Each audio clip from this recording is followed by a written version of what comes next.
Hello बच्चों, चलिए प्रश्न को देखते हैं। प्रश्न है हमारे पास, यदि a सदिश का b सदिश के साथ बिंदु गुणनफल का मान दे रखा है वर्गमूल 6, a सदिश का परिमाण दे रखा है वर्गमूल 2 और b सदिश का परिमाण दे रखा है 2, तो a और b सदिश के बीच का कोण ज्ञात करना है। चलिए सर्वप्रथम हम प्रश्न के लिए मुख्य अवधारणा लिखते हैं।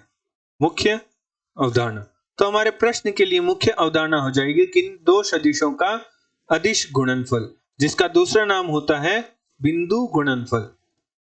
मान लीजिए हमारे पास एक सदिश है a सदिश और एक दूसरा सदिश है b सदिश, जिनके मध्य कोण थीटा है। तो a सदिश का b सदिश के साथ बिंदु गुणनफल का मान होता है a सदिश का परिमाण गुणा b सदिश का परिमाण गुणा cos थीटा, जहां से हमारे पास cos थीटा बराबर प्राप्त होगा a सदिश का b सदिश के साथ बिंदु गुणनफल बटा a सदिश का परिमाण गुणा b सदिश का परिमाण।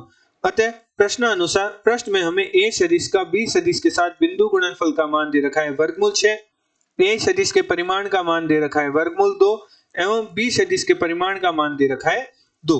तो सूत्र में मान रखने पर मुख्य अवधारणा में हमने सूत्र देखा था कि cos थीटा बराबर होता है a सदिश का b सदिश के साथ बिंदु गुणनफल, जिसका मान हमारे पास है वर्गमूल 6, a सदिश का परिमाण जिसका मान है हमारे पास वर्गमूल 2 और b सदिश का परिमाण जिसका मान है हमारे पास 2। अंश में वर्गमूल 6 को हम लिख सकते हैं वर्गमूल 3 गुणा वर्गमूल 2, हर में हमारा है वर्गमूल 2 गुणा 2। तो वर्गमूल 2 से वर्गमूल 2 कट जाएगा, तो हमारे पास cos थीटा बराबर प्राप्त होगा वर्गमूल 3 बटा 2, जहां से हमारे पास थीटा बराबर प्राप्त होगा cos इनवर्स वर्गमूल 3 बटा 2।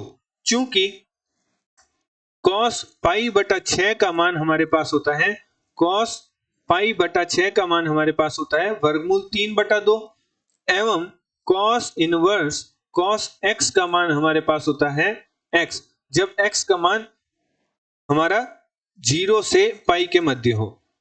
तो निम्न सूत्र की सहायता से हम आगे प्रश्न को हल करते हैं। तो सर्वप्रथम हम वर्गमूल 3 बटा 2 की जगह हम लिख सकते हैं थीटा बराबर cos इनवर्स वर्गमूल 3 बटा 2 की जगह हम लिख सकते हैं cos पाई बटा 6 एवं cos इनवर्स cos x का मान क्या होता है, x होता है जब x का मान पाई 0 से पाई के मध्य हो। तो हमारा पाई बटा 6 0 से पाई के मध्य है, तो हम लिख सकते हैं cos inverse cos x cos inverse cos पाई बटा 6 की जगह हम लिख सकते हैं पाई बटा 6।